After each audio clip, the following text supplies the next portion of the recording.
नमस्कार दोस्तों, मैं कुशाल गौर आपका स्वागत करता हूं भारत के सबसे पहले web development news channel web dev समाचार पर। आशा करता हूं आप सब ठीक हैं। अगर आप यहां पहली बार आए हैं तो इस चैनल को सब्सक्राइब कर लीजिए और बेल आइकन को ज़रूर प्रेस कीजिए ताकि हर बड़ी खबर की नोटिफिकेशन आप तक पहुंचे सबसे पहले। तो आइए देखते हैं हमारे पास इस एपिसोड में आपके लिए क्या खबरें हैं। वेबपैक 5 फाइनली रिलीज़ हो गया है। वेबपैक 4 आया था फरवरी 2018 में, यानी कि लगभग 3 साल बाद वेबपैक का मेजर वर्जन आया है।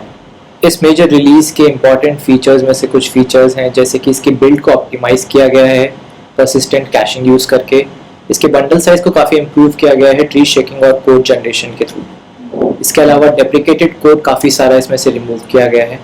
अगर आप इस वर्जन की सारी चेंज लॉग देखना चाहते हैं तो इसका लिंक आपको डिस्क्रिप्शन बॉक्स में मिल सकता है। JS13 के गेम्स कंपटीशन अब खत्म हो चुका है और इसके विनर्स अनाउंस कर दिए गए हैं। JS13 के गेम्स एक गेम जैम है जो हर साल एक महीने के लिए अगस्त 13 से सितंबर 13 तक होता है। इस गेम जैम में डेवलपर्स को HTML CSS जावास्क्रिप्ट यूज़ करके 13 किलोबाइट्स के अंदर गेम बनाना होता है। इस साल इस गेम जैम का विनर रहा ninja versus evil cop game, जिसके डेवलपर हैं रेमी वैन स्टिलैंड। दूसरे नंबर पर रहा एज नॉट फाउंड, जिसे बनाया है टॉम हर्मन्स ने, और तीसरे नंबर पर रहा चॉक, जिसे बनाया है कॉस्टिक 1337 और लैम्पी स्प्राइट्स नाम के डेवलपर ने।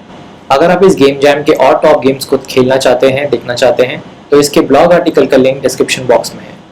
माइक्रोसॉफ्ट एज ने VS कोड के लिए अपना एक नया एक्सटेंशन निकाला है। इस एक्सटेंशन के थ्रू आपको VS कोड के अंदर ही एलिमेंट्स पैनल और network panel Microsoft Edge browser के मिल जाते हैं। अभी तक ये दोनों अलग अलग एक्सपेरिमेंटल एक्सटेंशंस के रूप में अवेलेबल थे, पर अब इन दोनों को एक करके एक एक्सटेंशन के रूप में रिलीज़ कर दिया गया है। इसका फ़ायदा ये है कि आप VS कोड से बिना बाहर जाए अंदर ही एलिमेंट्स पैनल और नेटवर्क पैनल के थ्रू अपनी एप्लीकेशन को स्टाइल और डिबग कर सकते हैं। इस एक्सटेंशन का लिंक डिस्क्रिप्शन में है। अगर आप इसके बारे में और पढ़ना चाहते हैं तो इसका ब्लॉग आर्टिकल का लिंक भी आपको डिस्क्रिप्शन बॉक्स में मिल सकता है। पॉलीपेन ऐप ने एक पेज लॉन्च किया है जिसमें कई सारे CSS 3D के एग्जाम्पल्स हैं। इसमें दिखाया गया है कि किन किन तरीक़ों से आप एक एलिमेंट को 3D में दिखा सकते हैं। हर एग्जाम्पल के साथ उसका अटैच्ड कोड है जिसे आप इजीली कॉपी करके और अपने ऐप में यूज़ कर सकते हैं। अगली बड़ी खबर है गूगल फायरबेस से। फायरबेस होस्टिंग में अब फाइनली प्रीव्यूज़ का फीचर आ गया है। इसका मतलब है कि आप किसी भी ब्रांच से एक प्रीव्यू डिप्लॉयमेंट बना सकते हैं अब, जिसका एक प्रीव्यू लिंक भी बन सकता है। इसको आप अपने टीममेट्स के साथ टेस्टिंग और डिबगिंग के लिए शेयर भी कर सकते हैं। इसके अलावा गिटहब एक्शंस के थ्रू आप ये सारी चीज़ PR में ऑटोमेट भी कर सकते हैं। फायरबेस के इस रिलीज़ के बारे में अगर आप और जानना चाहते हैं तो इसका ब्लॉग आर्टिकल लिंक भी डिस्क्रिप्शन बॉक्स में आपको मिल सकता है। अब हम देखते हैं एक बहुत ही बेहतरीन नोड यूटिलिटी। इसका नाम है नॉक। नॉक एक Node.js यूटिलिटी है जिसको आप अपने ऐप में इंपोर्ट कर सकते हैं और इसके थ्रू आप किसी भी API रिक्वेस्ट को, किसी भी URL को, उसके रिस्पॉन्स को मॉक कर सकते हैं। यानी कि आप ये बता सकते हैं कि अगर कोई URL पे रिक्वेस्ट जाए तो उसके रिस्पॉन्स में बॉडी हेडर्स क्या आने चाहिए। सिर्फ यही नहीं, ये पैकेज आपको और कई सारे फीचर्स देता है, जैसे कि नेटवर्क डिले इंट्रोड्यूस करना, या फिर कंडीशनली अलग अलग रिप्लाई करना रिस्पॉन्स में, या फिर रिप्लाई करने की लिमिट भी सेट कर सकते हैं। इस नोड यूटिलिटी को अगर आप यूज़ करना चाहते हैं, एक्सप्लोर करना चाहते हैं, तो ये गिटहब पे ओपन सोर्स है जिसका लिंक डिस्क्रिप्शन बॉक्स में डाल दिया गया है। 5 डेवलपर्स की एक टीम ने 3 महीने में एप्पल के कोर इंफ्रास्ट्रक्चर में 55 यानी 55 वल्नरेबिलिटीज निकाली।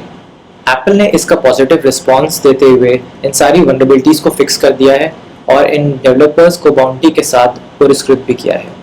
इन वल्नरेबिलिटीज में से काफ़ी सारे इश्यूज क्रॉस साइट स्क्रिप्टिंग के हैं, सर्वर साइड रिक्वेस्ट फोर्जरी के हैं, SQL इंजेक्शन के हैं। अगर आप इन वल्नरेबिलिटीज के बारे में जानना चाहते हैं तो इनमें से एक डेवलपर सैम करी ने अपने वेबसाइट पे एक ब्लॉग आर्टिकल लिखा है जिनमें इन सारे इश्यूज का बहुत अच्छे से विश्लेषण किया गया है। इसका लिंक डिस्क्रिप्शन में है, आप देख सकते हैं। अपनी ऐप को सिक्योर बनाना हर डेवलपर का प्राइमरी मोटिव होना चाहिए, इसलिए मैं गुजारिश करूंगा कि आप ये ब्लॉग आर्टिकल ज़रूर पढ़ें। अगर आप एक फ्रंट एंड डेवलपर हैं जो बैक एंड डेवलपर्स के साथ कोलैबोरेट करते हैं, या कोई बैक एंड डेवलपर हैं जो फ्रंट एंड डेवलपर के साथ कोलैबोरेट करते हैं, तो आपने शायद ये इशू कभी फेस किया हो टाइप्स को लेके। Back end developers generally classes, enums के थ्रू अपने डेटा को टाइप देते हैं। ये डेटा जब फ्रंट एंड तक पहुंचता है तो इसका टाइप इन्फॉर्मेशन लॉस हो जाता है। इसका सोल्यूशन एक ये है कि फ्रंट एंड डेवलपर्स फिर फ्रंट एंड साइड पे इन सब डेटा का फिर से टाइप डेफिनेशन दें, जिससे कि डुप्लीकेशन का इशू आ जाता है। ये दो जगह मेंटेन करने पड़ते हैं और एक जगह चेंज किया जाए तो इसकी कोई गारंटी नहीं है कि दूसरी जगह ये ऑटोमेटिक तरीके से हो सके।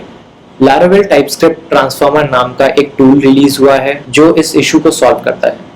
इस टूल को यूज करके बैकएंड डेवलपर्स अगर लारावेल यूज कर रहे हैं तो अपने कोड में एक एनोटेशन के थ्रू वो टाइपस्क्रिप्ट की डेफिनेशन फाइल्स एक्सपोर्ट कर सकते हैं, जो कि फ्रंट एंड साइड पे front end developers easily use कर सकते हैं।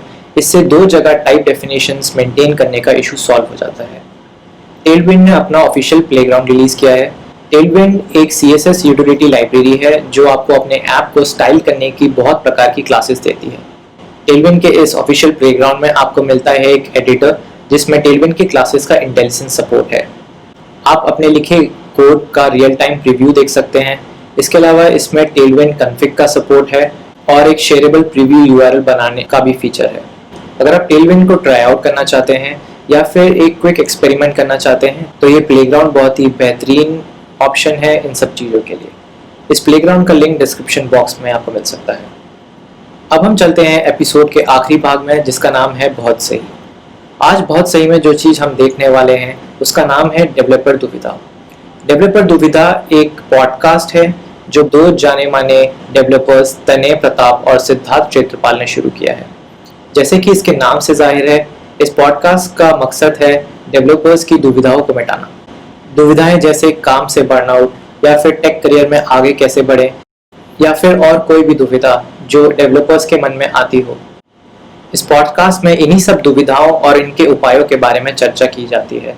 ये पॉडकास्ट हिंदी में है तो मेरा मानना है कि इंडियन डेवलपर्स काफ़ी इससे कनेक्ट और रिलेट कर पाएंगे। इनफैक्ट कर भी रहे हैं, जैसा कि इस पॉडकास्ट पे आने वाले रिस्पॉन्सेस के थ्रू देखा जा सकता है। तो ये पॉडकास्ट सही मायनों में बहुत सही है और मैं ये रिक्वेस्ट करूँगा कि आप ये पॉडकास्ट ज़रूर देखें और इसे सब्सक्राइब करें।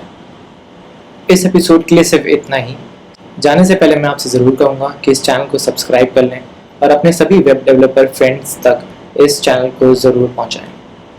हम फिर मिलेंगे आपसे अगले हफ्ते इसी समय। तब तक के लिए कीप क्रिएटिंग। जय हिंद।